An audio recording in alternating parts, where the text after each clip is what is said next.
శంఖారావం సభలో జగన్ మాట్లాడుతున్నారు. లైవ్ చూద్దాం. ఇక్కడ నుంచి మన ఎన్నికల శంఖారావాన్ని పూరించడం నా అదృష్టంగా భావిస్తా ఉన్నాను అని చెప్పి గర్వంగా కూడా చెప్తా ఉన్నా.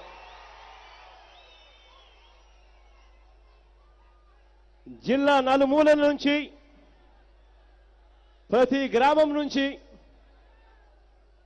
మండుటెండను సైతం లెక్క చేయకుండా తరలి వచ్చిన,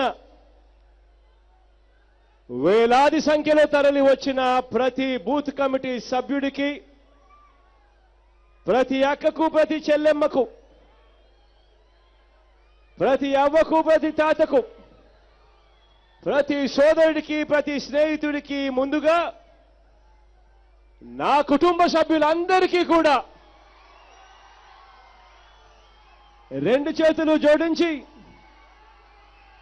శిరస్సు వంచి పేరు పేరు నా కృతజ్ఞత తెలుపుకుంటా ఉన్నాను.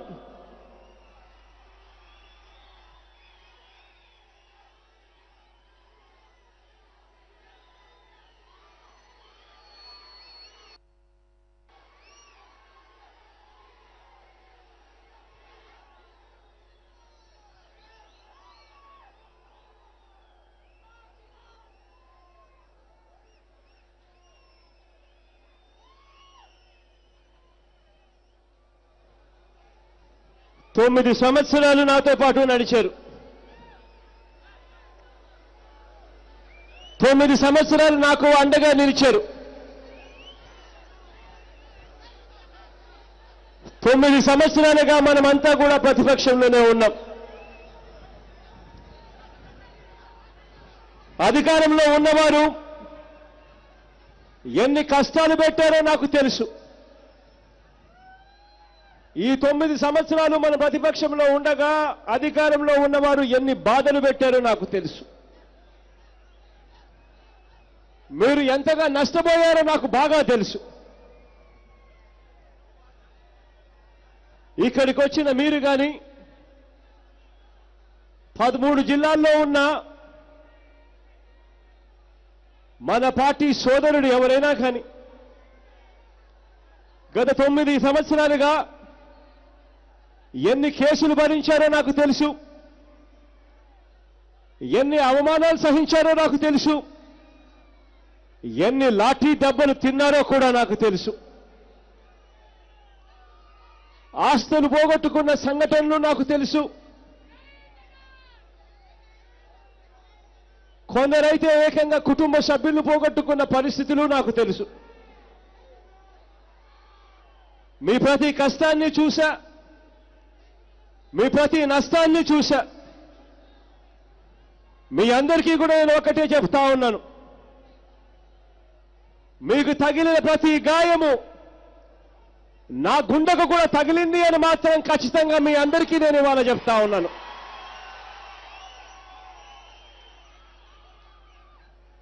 మీలో ప్రతి ఒక్కరికి నేను ఇంకొక మాట కూడా చెప్తా ఉన్నాను. మీలో ప్రతి ఒక్కరిని, మీరంతా కూడా నా కుటుంబ సభ్యులు అని చెప్పి నేను గర్వంగా కూడా చెప్తా ఉన్నాను. ఖచ్చితంగా మీ బాగోగులు నేను చూసుకుంటాను అని చెప్పి ఖచ్చితంగా మాటిస్తా ఉన్నాను అని చెప్తా ఉన్నాను.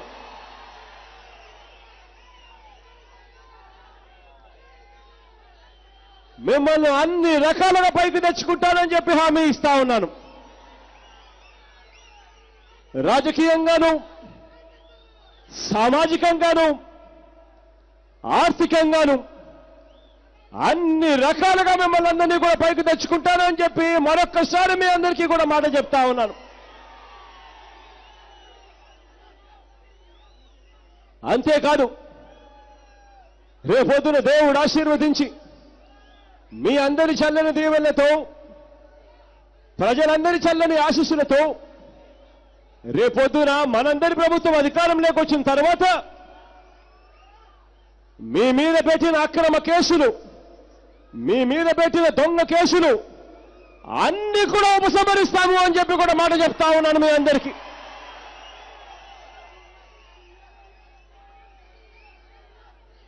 మీ అందరికీ కూడా ఇంకొక మాట కూడా చెప్తా ఉన్నాను. రేపొద్దున దేవుడు ఆశీర్వదించి ప్రజలందరి చల్లని దీవెనతో మీ అందరి చల్లని ఆశీస్సులతో రేపొద్దున మన ప్రభుత్వం అధికారంలోకి వచ్చిన తర్వాత మన పాలనలో ప్రతి సంక్షేమ పథకము ప్రతి పేదవాడికి ఖచ్చితంగా అందాలి. సంక్షేమ పథకాలు ప్రతి ఒక్కరికి అందాలి. సంక్షేమ పథకాలు అందించేటప్పుడు చంద్రబాబు నాయుడు గారి పార్టీ మాదిరి మన పార్టీ ఉండదు. మన పార్టీ భిన్నంగా ఉంటుంది. సంక్షేమ పథకాలు అందించేటప్పుడు ప్రతి పేదవాడికి తోడుగా ఉంటుంది. కులాలు చూడం, మతాలు చూడం, రాజకీయాలు చూడం, పార్టీలు కూడా చూడము అని చెప్పి నేను మీ అందరికీ కూడా ఇవాళ గర్వంగా గట్టిగా కూడా చెప్పగలుగుతా ఉన్నాను. అవినీతి లేని స్వచ్ఛమైన పాలన మన పరిపాలనలో రావాలి. ఆ పరిపాలన అందించే దిశగా ఆ స్వచ్ఛమైన పాలనకు దిక్సూచిగా ఆ పాలనను మీ భుజస్కంధాల మీద నడుపుతాను అని చెప్పి మీ అందరికీ కూడా నేను హామీ ఇస్తా ఉన్నాను.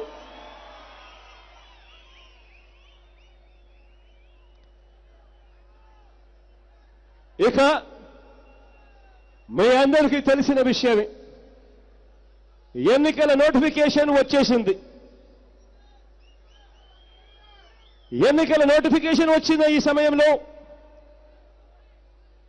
మన రాష్ట్రంలో ప్రజాస్వామ్యాన్ని, మన రాష్ట్రంలో మన రైతుల్ని, మన గ్రామాల్ని, మన కుటుంబాల్ని, రాష్ట్రంలో ఉన్న వందల సామాజిక వర్గాలన్నీ ప్రతి ఒక్కరిని వంచించి, హింసించి,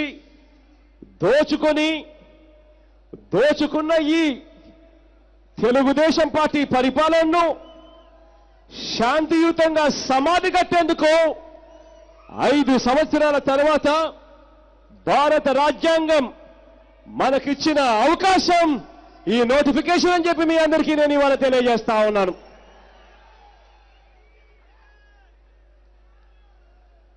మార్పుకు ఓటు వేయండి అని చెప్పి చెప్పాలి ప్రతి గ్రామంలో. విలువలకు, విశ్వసనీయతకు ఓటు వేయండి అని చెప్పి చెప్పాలి ప్రతి గ్రామంలో. పోగొట్టుకున్న సంక్షేమ పథకాలు మళ్ళీ తిరిగి రావాలి అనంటే, రాజన్న రాజ్యం కావాలి అనంటే ఓటు వేయాలి అని చెప్పాలి మన గ్రామాలలో.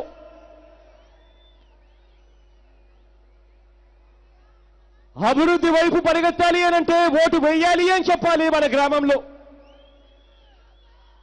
మన గ్రామాలలో ఇవన్నీ చెప్పుకుంటూ వెళ్తూ ఉన్నప్పుడు ఖచ్చితంగా ప్రతి ఒక్కరికి చెప్పాలి, వైఎస్ఆర్ కాంగ్రెస్ పార్టీకి ఒక్క అవకాశం ఇవ్వండి. ప్రజలందరినీ కూడా గట్టిగా అభ్యర్థించాలి. ఈ మేరకు 5 ఏళ్లలో మనము నష్టపోయామా, లాభపడ్డామా అని చెప్పి ఒక్కసారి ప్రజలందరినీ కూడా వాళ్ళ గుండెల మీద వాళ్ళు చేతులు వేసుకొని ఒక్కసారి ఆలోచన చేయమని చెప్పి మనమంతా కూడా ప్రజలకు గుర్తు చేయాలి. ఆలోచించాల్సిన సమయం వచ్చింది అని చెప్పి ప్రజలకు గట్టిగా అర్థమయ్యేట్టుగా చెప్పాలి. చంద్రబాబు నాయుడు గారి పరిపాలన గురించి చెప్పాలి. రాష్ట్రాన్ని విడగొట్టేందుకు సహకరించింది చంద్రబాబు. కొత్త రాష్ట్రం ఏర్పడ్డాక 4 ఏళ్లు కేంద్ర ప్రభుత్వంలో ఉండి ప్రత్యేక హోదాలు తాకట్టు పెట్టిన పార్టీ చంద్రబాబు గారి పార్టీ.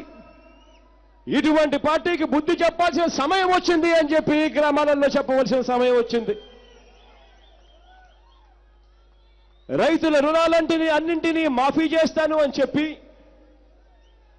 బంగారాన్ని విడిపిస్తాము, బ్యాంకుల్లో పెట్టిన బంగారాన్ని విడిపిస్తాము అని చెప్పి, డ్వాక్రా రుణాలన్నీ కూడా మాఫీ చేస్తాము అని చెప్పి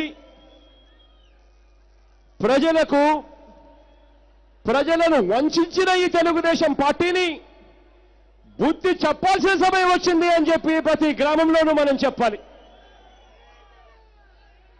అక్షరాల రైతుల రుణాలు 87,612 కోట్ల రూపాయలు చంద్రబాబు నాయుడు గారు ముఖ్యమంత్రి అయ్యే నాటికి ఉంటే 87,612 కోట్ల రూపాయల వ్యవసాయ రుణాలు మాఫీ చేస్తాను అని చెప్పిన ఈ పెద్ద మనిషి ఆ మాఫీ సంఖ్యను 24,000 కోట్లకు కుదించారు.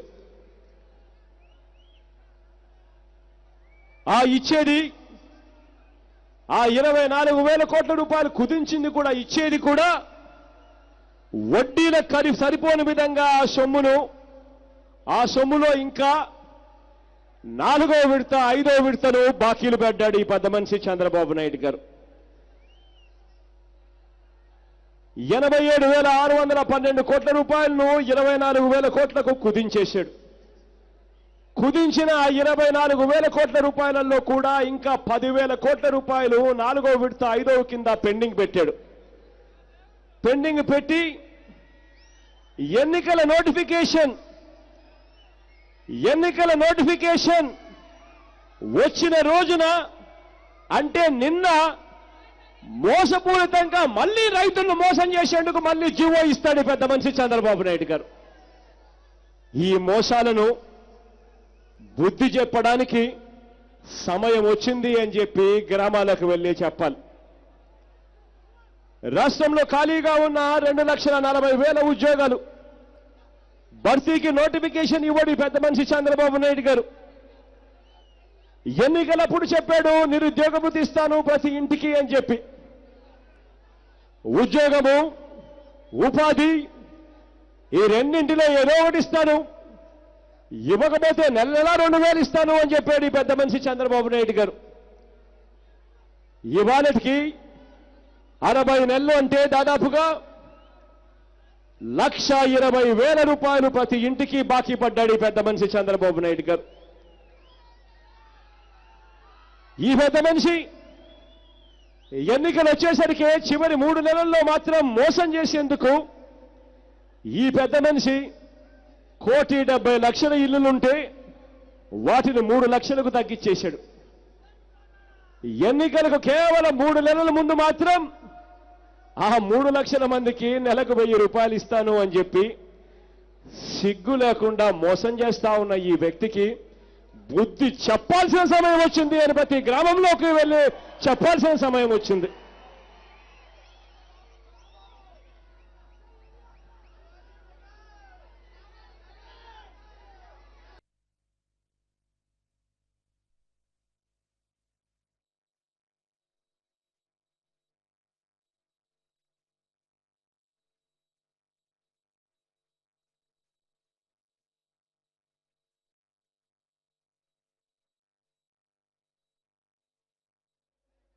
ఐదేళ్లుగా మనం ఎలా ఉన్నాం అని ప్రతి కుటుంబం వారు కూడా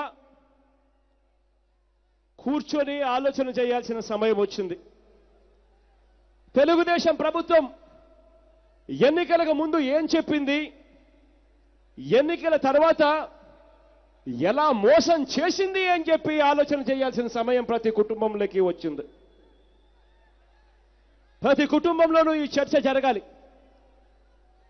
ఎన్నికలప్పుడు ఓట్ల కోసం ఏదంటే అది చెప్పడం, ఎన్నికలు అయిపోయిన తర్వాత ప్రజలను మోసం చేయడం ధర్మమేనా అని చెప్పి ప్రతి ఇంట్లోనూ చర్చ జరగాల్సిన అవసరం వచ్చింది.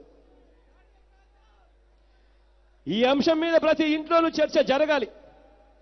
మీ గ్రామంలో, మీ పట్టణంలో గడిచిన 5 ఏళ్లలో తెలుగుదేశం పార్టీ నాయకులు ఎలాంటి వాతావరణం సృష్టించారో అన్న అంశం మీద చర్చ జరగాలి. మీ గ్రామాలలో వాళ్ళు చేస్తా ఉన్న అన్యాయాల మీద చర్చలు జరగాలి. మీ గ్రామాలలో జన్మభూమి కమిటీ పేరుతో మాఫియాను పెట్టి ఏ రకంగా దుర్మార్గాలు చేస్తా ఉన్నారో చర్చ జరగాలి. చివరకు ఎన్నికలకు ముందు ఎన్నికలు వచ్చేసరికి మళ్ళీ ప్రజలను మరోసారి మోసం చేసేందుకు ప్రలోభాలు పెడుతూ వీళ్ళు చేస్తా ఉన్న సినిమాల మీద, డ్రామాల మీద కూడా మళ్ళీ చర్చ జరగాలి. ప్రతి ఇంట్లో చర్చ జరగాలి. ప్రతి గ్రామంలోనూ కూడా ఈ విషయాల మీద చర్చ జరగాలి. ఇదే పెద్ద మనిషి చంద్రబాబు నాయుడు గారు ఎన్నికలప్పుడు మేనిఫెస్టో అని చెప్పి ఒక పుస్తకాన్ని రిలీజ్ చేస్తాడు. ఆ మేనిఫెస్టో అని చెప్పి 2014 ఎన్నికలప్పుడు చంద్రబాబు నాయుడు గారు మేనిఫెస్టో పేరుతో, ఎన్నికల ప్రణాళిక పేరుతో తాను ముద్రించిన ఆ పుస్తకాన్ని ప్రతి గ్రామంలోనూ చూపించాలి. ప్రతి ఇంట్లో చర్చ జరగాలి. ఎన్నికల ప్రణాళిక అని చెప్పి ఒక పుస్తకాన్ని పెట్టి ఆ పుస్తకంలో ప్రతి కులానికి ఒక పేపర్ కేటాయించి ఆ ప్రతి పేజీలోనూ కూడా ఏ ఏ కులాలను ఎలా మోసం చేయగలుగుతాము అని చెప్పి ఏకంగా పిహెచ్డీ చేసి మోసం చేసిన వైనం మీద చర్చ జరగాలి. ఏకంగా మేనిఫెస్టోలో పెట్టిన 650 హామీల పరిస్థితి ఏమిటి అన్న విషయాల మీద చర్చ జరగాలి. రాష్ట్రంలో ఇవాళ మట్టి వదలడం లేదు, ఇసుక వదలడం లేదు, మద్యం, బొగ్గు, కాంట్రాక్టర్లను ఎవరిని వదలడం లేదు. రాష్ట్రంలో ఇవాళ గుడి భూములు వదలడం లేదు, దళితుల భూములు వదలడం లేదు. ఎక్కడ చూసినా కూడా పైన చంద్రబాబు నాయుడు గారు కూర్చుంటారు, విచ్చల విడిగా అవినీతి జరుగుతూ ఉంది. కింది స్థాయికి వచ్చేసరికి, గ్రామ స్థాయికి వచ్చేసరికి రేషన్ కార్డు వదలడం లేదు, పెన్షన్ వదలడం లేదు, ఇంటి మంజూరు వదలడం లేదు, చివరికి మరుగుదొడ్ల మంజూరు కూడా వదలకుండా ఇవాళ దోచేస్తా ఉన్న పరిస్థితి రాష్ట్రంలో కనిపిస్తా ఉంది. వీటి అన్నింటి మీద చర్చ జరగాలి. ఇంతగా లంచం గుంజుకుంటున్న ఇలాంటి ప్రభుత్వం మీద ఏ ఒక్కరైనా కూడా ఓటు వేయవచ్చా అన్న అంశం మీద చర్చ జరగాలి. ప్రతి ఇంట్లో జరగాలి, ప్రతి గ్రామంలోనూ ఈ చర్చ జరగాలి. చివరికి మీ గ్రామాలలో మీ భూములున్నాయి, మీ భూములు, మీ ఆస్తులు, దేవుడు భూములు, దేవుడు మాన్యాలు ఇవన్నీ కూడా కొట్టేసే ఈ రాక్షస పాలన మనకు కావాలా అన్న అంశం మీద ప్రతి ఇంట్లో చర్చ జరగాలి, ప్రతి గ్రామంలోనూ చర్చ జరగాలి అని చెప్పి కోరుతా ఉన్నా.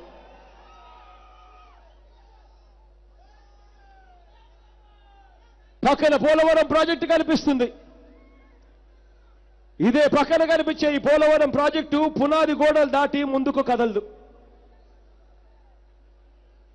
అటువైపున చూస్తే రాజధాని అని చెప్పి కనిపిస్తుంది. 50,000 ఎకరాలు సేకరించారు అడ్డగోలుగా. సేకరించిన 50,000 ఎకరాలలో 49,000 ఎకరాలలో ఇవాళ పరిస్థితి ఏమిటి అని చూస్తే ఇవి బులెటిన్ విశేషాలు చూస్తున్న